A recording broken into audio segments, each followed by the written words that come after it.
Baik, Assalamualaikum warahmatullahi wabarakatuh. Waalaikumsalam warahmatullahi wabarakatuh. Yang terhormat Bapak Pipi Sofian SMM selaku dosen pengampu mata kuliah Manajemen Koperasi. Puji dan syukur kehadirat Allah Subhanahu wa Ta'ala yang mana atas berkat dan rahmatnya lah kita dapat berkumpul pada hari ini. Salawat beserta salam semoga tetap tercurahkan kepada Nabi dalam Nabi Barak Nabi Muhammad Sallallahu Alaihi Wasallam, kepada keluarganya, para sahabatnya, semoga sampailah kepada kita selama umatnya, semoga mendapatkan syafaat di akhir kiamat. Sebelumnya kami dari kelompok 1 akan mempresentasikan yaitu pemasaran eksternal koperasi. Namun sebelum ke materi, kami akan memperkenalkan diri terlebih dahulu. Perkenalkan, nama saya Adam Nurhowi dan rekan saya. Jadi saya Yoga. Dan saya Pertemuan Dermawan. Baik, langsung saja ke materi yang pertama yaitu arti pasar eksternal bagi koperasi yang akan disampaikan oleh saudara Dedia Suhendra. Kepadanya saya persilakan.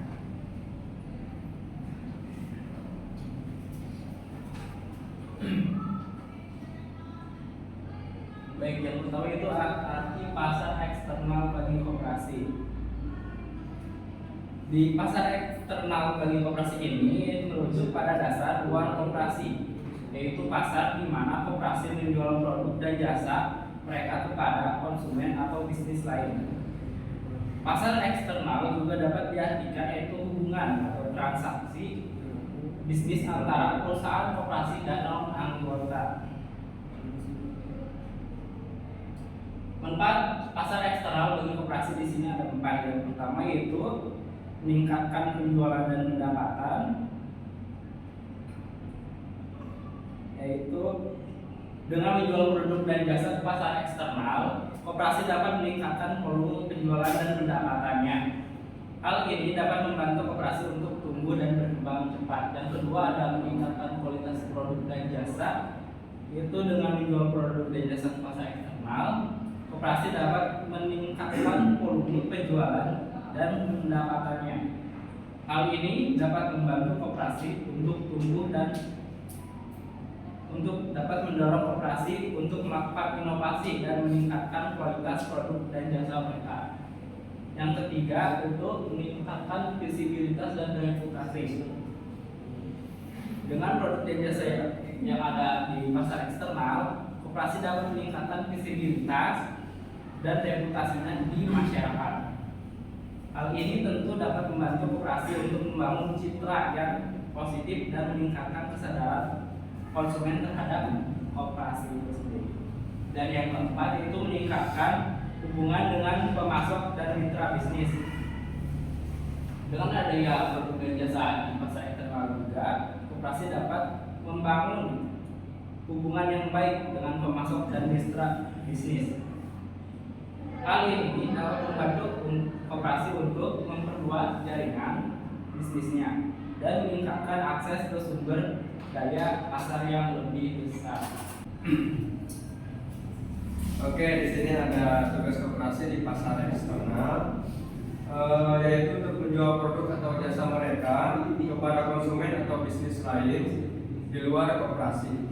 Perusahaan koperasi harus mengambil langkah-langkah tertentu untuk menjalankan tugas ini dengan baik, antara lain menyediakan produk atau jasa yang berkualitas sesuai dengan kebutuhan konsumen di pasar eksternal. Hal ini dapat membantu koperasi untuk bersaing dengan perusahaan lain di pasar dan mempertahankan pangsa pasarnya. Yang kedua ada menetapkan harga yang kompetitif atau yang sesuai, karena harga yang terlalu tinggi dapat membuat konsumen beralih ke perusahaan lain. Sementara harga terlalu rendah dapat merusak profitabilitas koperasi. Ada juga yang ketiga mempromosikan produk atau jasa secara efektif. Nah, contohnya seperti iklan, promosi penjualan, atau hubungan masyarakat yang dapat memperluas pangsa pasar. Yang keempat, menjaga hubungan dengan pelanggan. Nah, hal ini dapat membantu koperasi untuk mempertahankan Pangsa pasarnya dapat meningkatkan kepercayaan pelanggan terhadap produk atau jasa yang ditawarkan. Yang kelima, mengidentifikasi peluang pasar baru. Hal ini dapat membantu koperasi untuk memperluas jangkauan pasar dan meningkatkan pendapatan mereka. Dalam menjalankan tugas di pasar eksternal, perusahaan koperasi harus memperhatikan aspek etika dan prinsip-prinsip koperasi yang dipegang teguh. Perusahaan koperasi harus menjalankan bisnisnya dengan transparansi, kejujuran, dan tanggung jawab sosial.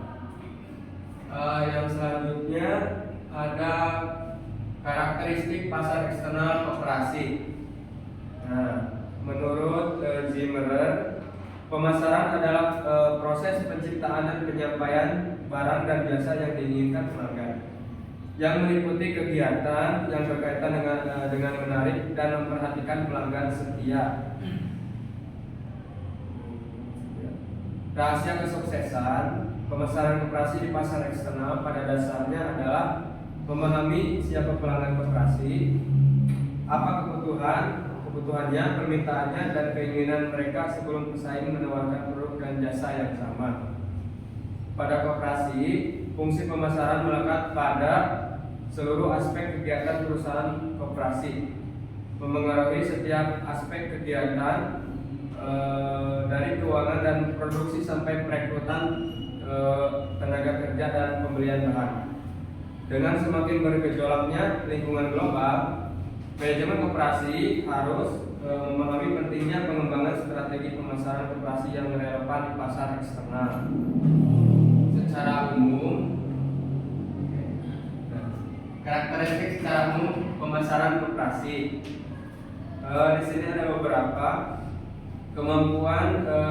Yang ke satu, kemampuan koperasi yang lemah dalam mengakses informasi pasar eksternal.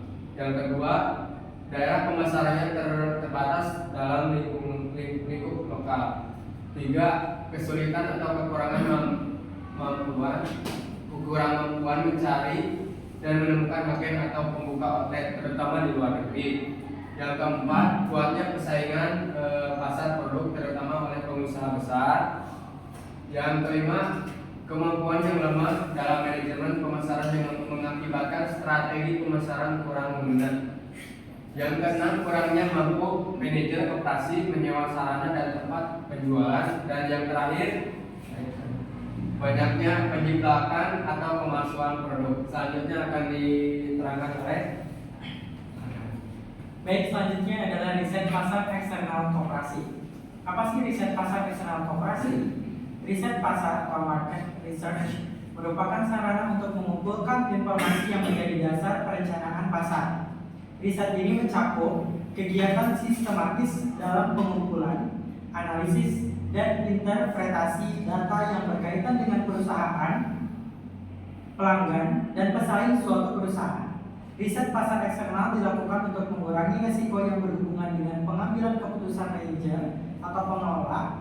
Riset dapat menggantikan kesalahan informasi yang keliru maupun asumsi dengan fakta. Adapun 4 langkah utama riset pasar. Yang pertama itu adalah mendefinisikan masalah. Masalah merupakan kesenjangan antara hasil yang dicapai dengan harapan menurut Dunn 1994. Oleh karena itu, masalah adalah sesuatu yang harus segera dipecahkan dan diketahui jawabannya.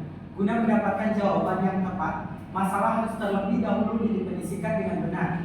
Pendefinisian masalah atau problem definition yang dimaksud di sini adalah proses mengarakterisasikan masalah-masalah substantif ke dalam istilah-istilah yang paling dasar dan umum.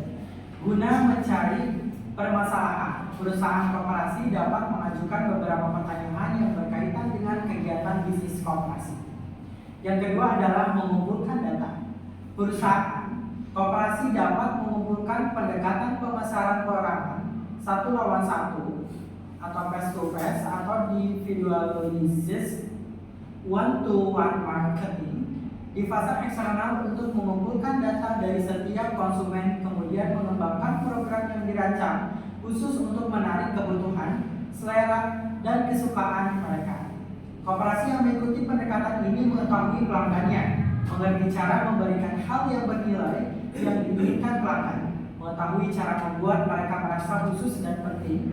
Meskipun demikian, pendekatan pasar seperti ini mensyaratkan perlunya manajemen koperasi untuk mengumpulkan dan mengolah informasi tentang pasar sasaran. Dalam kasus ini, manajemen koperasi dapat mengumpulkan dan menggunakan informasi secara mudah dengan sedikit kreativitas dan bantuan basis data komputer. Yang ketiga yaitu adalah menganalisis data dan menafsirkan data. Hasil riset yang didapatkan belum merupakan penyelesaian terhadap masalah. Tadi setelah pengumpulan data, kemudian dianalisislah data tersebut. Yang kemudian dari data yang telah diriset tersebut, kita harus mampu menarik fakta-fakta yang ada dan memberikan tanggapan dari setiap temuan tersebut, mencari setiap peluang yang ada, dan untuk membawa perubahan koperasi menuju manajemen yang lebih baik.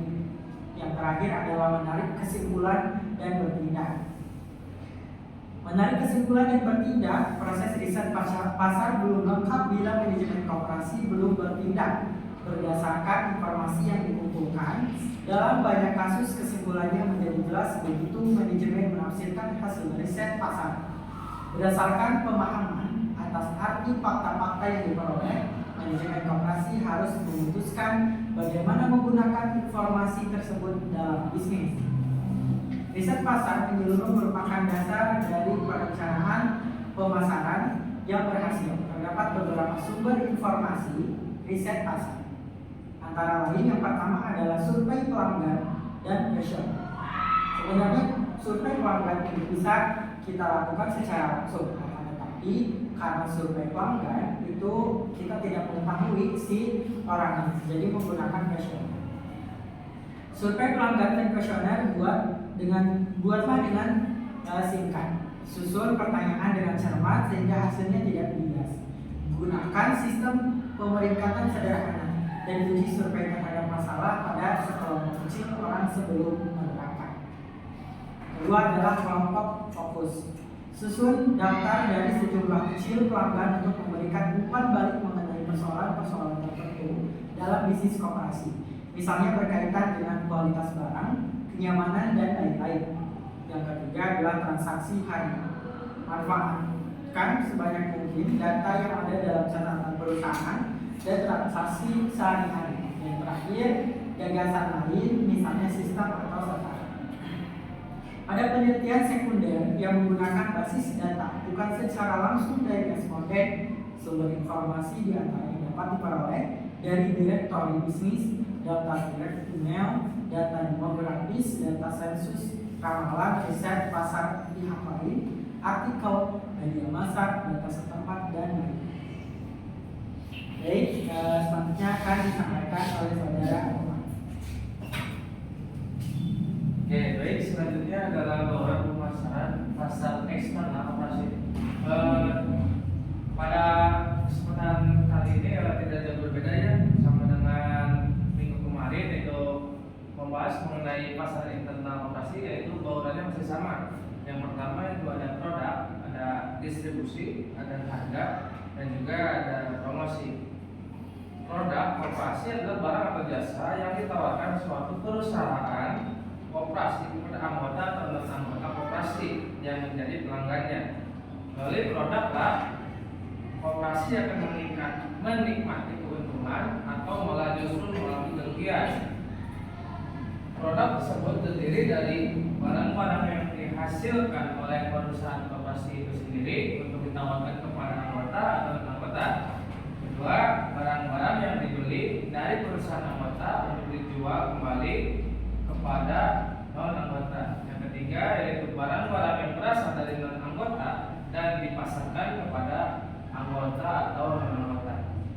Menurut Kotler pada tahun 2021 itu menjelaskan bahwa daur hidup produk, yaitu yang pertama ada tahap perkenalan.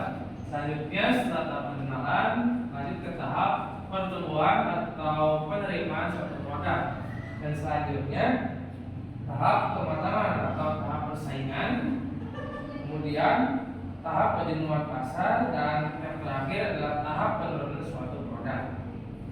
Selanjutnya ada distribusi.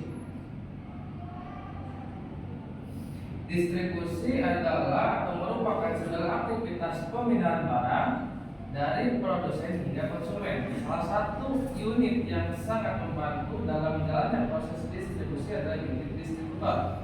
Distributor sangat dibutuhkan oleh perusahaan dalam membantu pemasaran logistik produksi, dalam menunjuk distributor yang tepat dan juga menetapkan kebijakan yang benar tentang sebuah distribusi dengan memperhatikan hal sebagai berikut.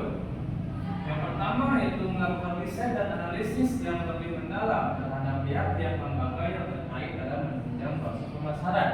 Yang kedua, mempertimbangkan karakteristik dari segmen pasar yang telah dibidik dan secara geografis bagaimana lokasi pembeli.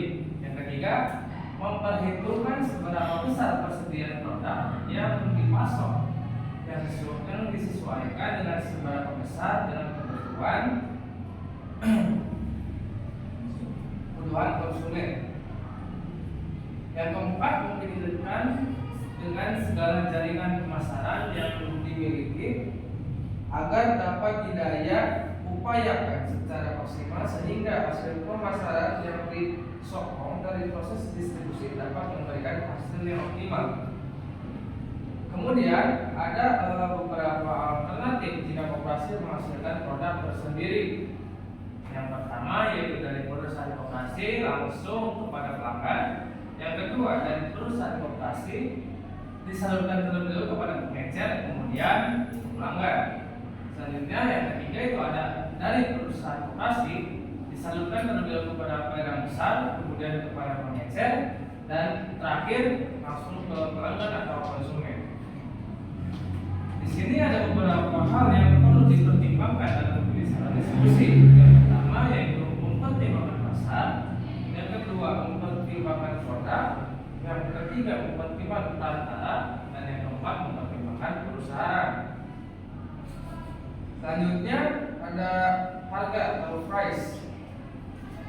Harga sebuah produk atau jasa merupakan faktor kunci dalam keputusan pembelian. Harga mempengaruhi baik penjualan maupun laba. Tanpa harga yang benar, penjualan dan laba mendapatkan kesulitan. Harga adalah nilai uang dari produk atau jasa di pasar. Harga mengukur berapa banyak uang yang harus ditukarkan pelanggan untuk mendapatkan produk atau jasa. Harga juga merupakan petunjuk tentang nilai produk atau jasa bagi seseorang, dan pelanggan yang berbeda akan memberikan nilai yang berbeda untuk barang atau jasa yang sama. Harga yang benar untuk produk atau jasa yang dipasarkan di pasar eksternal bergantung dari 3 faktor, yaitu ada struktur biaya perusahaan koperasi, yang kedua ada perkiraan hambatan pemasaran koperasi, dan yang ketiga ada citra perusahaan koperasi yang diinginkan untuk memenuhi keinginan pelanggan. Selanjutnya ada beberapa macam strategi penetapan harga. Yang pertama yaitu ada strategi dan taktik penetapan harga, yaitu dengan cara memperkenalkan produk baru, netral, kemudian harga tertinggi, dan meluncur mengikuti berupa permintaan. Yang kedua, menetapkan harga untuk barang dan jasa yang sudah mapan, yaitu dengan cara penetapan harga ganjil, penetapan jenis harga, penetapan pemimpin harga, penetapan harga geografis, penetapan harga opportunistik, penetapan harga ganda, dan harga eceran yang disarankan. Selanjutnya ada strategi harga di pasar yang bersaing. Yang pertama ada strategi harga di pasar persaingan sempurna. Yang pertama penetapan harga sama dengan harga pasar. Yang kedua, harga kepada anggota sama dengan harga pasar kepada anggota di bawah harga pasar. Yang kedua ada strategi harga di pasar oligopoli, yaitu menentukan harga dengan cara mengikuti harga pemimpin, perusahaan dominan, atau perusahaan yang lebih efisien. Yang ketiga yaitu ada strategi harga di pasar persaingan monopolistik, yaitu kemampuan perusahaan menciptakan citra yang baik di dalam benak masyarakat yang bisa membuat mereka membeli produk tersebut dengan harga mahal. Selanjutnya ada promosi.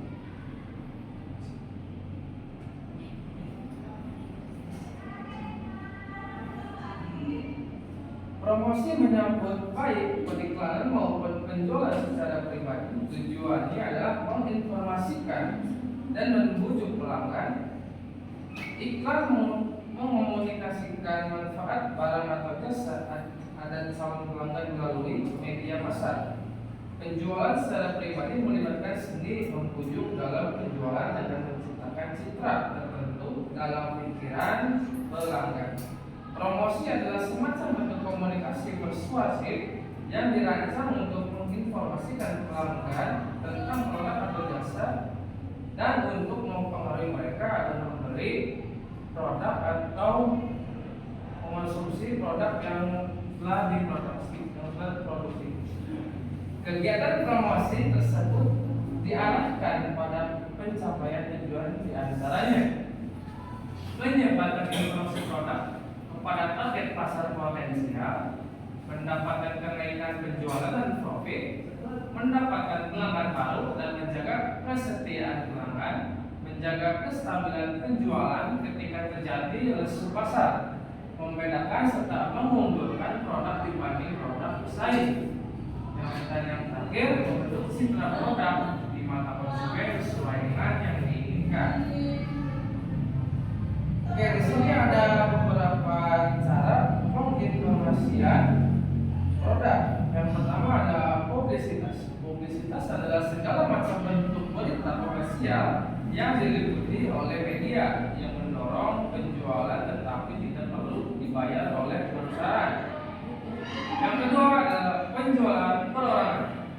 Penjualan perorangan adalah kontrak perorangan antara penjual dan calon pelanggan yang diperoleh dari usaha penjualan. Perusahaan koperasi dapat meningkatkan rata-rata keberhasilan terhadap penjualannya dengan beberapa petunjuk dasar. Pertama, mengembangkan suatu sistem penjualan. Kedua, memahami batasan orang lain. Ketiga, tetapkan sasaran ganda. Dan yang keempat, memantau usaha penjualan dan hasilnya. Yang ketiga ada periklanan. Periklanan adalah segala macam potensi penjualan yang tidak bersifat perorangan dan dibayar oleh sponsor tertentu. Keunggulan dan kelemahan berbagai media periklanan. Di sini saya akan menyebutkan 3 contoh jenis iklan yang memiliki kelebihan dan kekurangannya. Yang pertama yaitu melalui surat kabar. Kelebihan dari surat kabar itu cakupan geografisnya terpilih sangat luas, keluasan, terus ketepatan waktu, potensi komunikasi, biaya rendah, dan tanggapan yang cepat. Kekurangannya atau kelemahannya, pembaca yang tidak tertarik, terus keterbatasan reproduksi, tidak menonjol, berkurangnya pembaca, umur iklan yang pendek. Kedua yaitu jenis iklan melalui radio. Kelebihannya yaitu infiltrasi universal, segmentasi pasar yang sangat luas, dan keramahan. Kekurangannya kurang didengarkan, kemudian perlu pengulangan, dan ketiga pesan terbatas. Yang ketiga yaitu jenis iklan melalui televisi. Kelebihannya cakupan luas, keunggulan visual, keluasan, dan bantuan perancangan. Dan kelemahannya tayangan singkat, berdesak-desakan, pindah-pindah saluran, dan biaya yang cukup besar untuk melakukan suatu promosi melalui televisi. Mungkin cukup itu yang dapat saya sampaikan. Terima kasih. Baik, saudara, terima kasih banyak kepada rekan. Mungkin itu yang dapat kelompok kami sampaikan terkait pasar eksternal manajemen kooperasi. Barangkali teman-teman ada yang ingin ditanyakan, silakan. Mungkin perbedaan dari kemarin pasar eksternal sekarang pasar eksternal.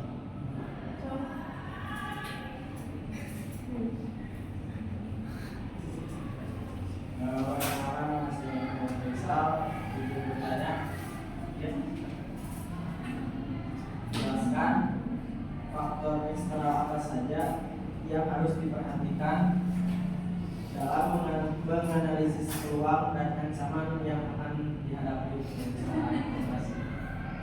Yang harus dipersiapkan dalam menganalisis peluang dan ancaman yang akan dihadapi perusahaan koperasi.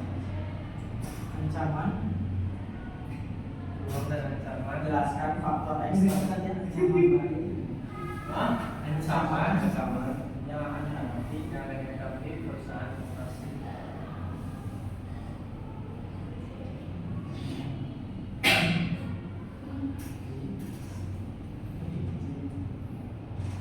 Karena barangkali boleh.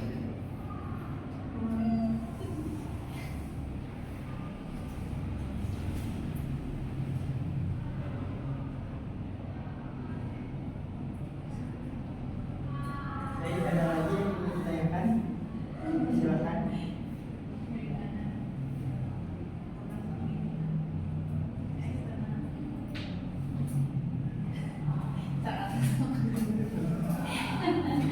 Perbedaan antara koperasi eksternal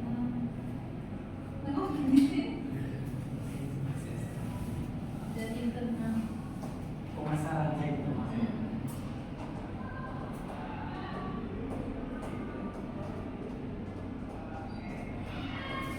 Langsung jawab. Siap.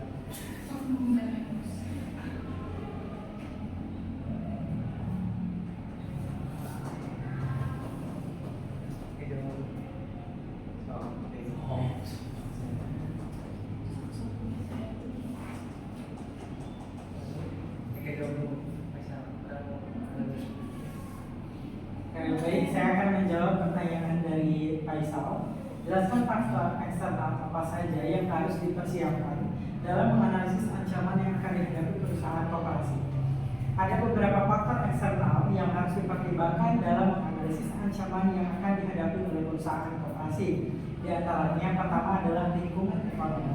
Kondisi ekonomi termasuk fluktuasi suku bunga, inflasi, dan tingkat pengangguran dapat mempengaruhi kesehatan keuangan perusahaan koperasi.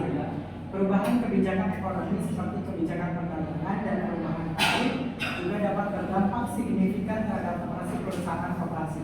Yang kedua adalah persaingan. Perusahaan koperasi harus mempertimbangkan pesaing mereka, termasuk perusahaan koperasi lain atau organisasi keuangan lainnya, seperti bank dan kredit union. Perusahaan koperasi juga harus memperhatikan tren dan perubahan dalam industri mereka, serta perubahan kebijakan dan peraturan yang mungkin mempengaruhi persaingan. Yang ketiga adalah peraturan dan kebijakan. Perusahaan koperasi harus memperhatikan peraturan dan kebijakan yang dikeluarkan oleh pemerintah dan badan pengatur. Perubahan dalam kebijakan pajak, regulasi keamanan data, dan peraturan industri dapat mempengaruhi operasi perusahaan koperasi. Yang keempat adalah teknologi. Perusahaan koperasi harus mempertimbangkan kemajuan teknologi dan perubahan perilaku konsumen terkait teknologi. Perusahaan koperasi harus memastikan bahwa mereka dapat mengikuti perubahan teknologi dan dapat memanfaatkan teknologi untuk meningkatkan operasi mereka. Yang kelima, perubahan sosial dan demografis. Perubahan dalam kebiasaan konsumen, tren demografis, dan perubahan sosial dapat mempengaruhi perencanaan dan kebutuhan pelanggan. Perusahaan koperasi harus memantau tren ini dan menyesuaikan produk dan layanan mereka sesuai dengan kebutuhan pelanggan. Semua faktor eksternal ini harus dipertimbangkan dalam menganalisis ancaman yang akan dihadapi oleh perusahaan koperasi untuk memastikan bahwa perusahaan koperasi dapat bertahan dan berkembang di tengah lingkungan yang selalu berubah. Puas. Mudah-mudahan dengan puas. Baik. Baik, selanjutnya saya akan menjawab pertanyaan dari saudara ini. Tadi pertanyaannya apa perbedaan mulai pemasaran pasar internal koperasi dan pasar eksternal koperasi. Baik, pada pertemuan sebelumnya telah disinggung bahwa pada pasar internal yaitu modal pemasarannya hanya pada lingkup atau koperasi saja. Namun pada pasar eksternal yaitu modal pemasarannya bukan hanya dari anggota koperasi, melainkan dari yang bukan anggota koperasi seperti pada umumnya dan juga cakupan pemasarannya lebih luas daripada pasar internal. Dan juga persaingan sangat ketat sekali di pasar eksternal, lebih dari persaingan di pasar internal. Mungkin ada tambahan? Saya menambahkan di pasar perbedaan antara pasar eksternal dan internal koperasi juga dapat dilihat dari segmen pasarnya. Itu segmen pasar koperasi di pasar internal itu sudah jelas itu anggotanya sendiri, sementara segmen pasar di eksternal koperasinya itu di pasar eksternal kurang jelas, maksudnya luas gitu bukan anggotanya kan. Terus dan itu juga yang menjadi riset pasar atau yang tadi sudah disampaikan, di pasar eksternal itu lebih sulit untuk dilakukan dan biayanya juga lebih besar karena cakupannya luas, sementara di eksternal itu lebih mudah karena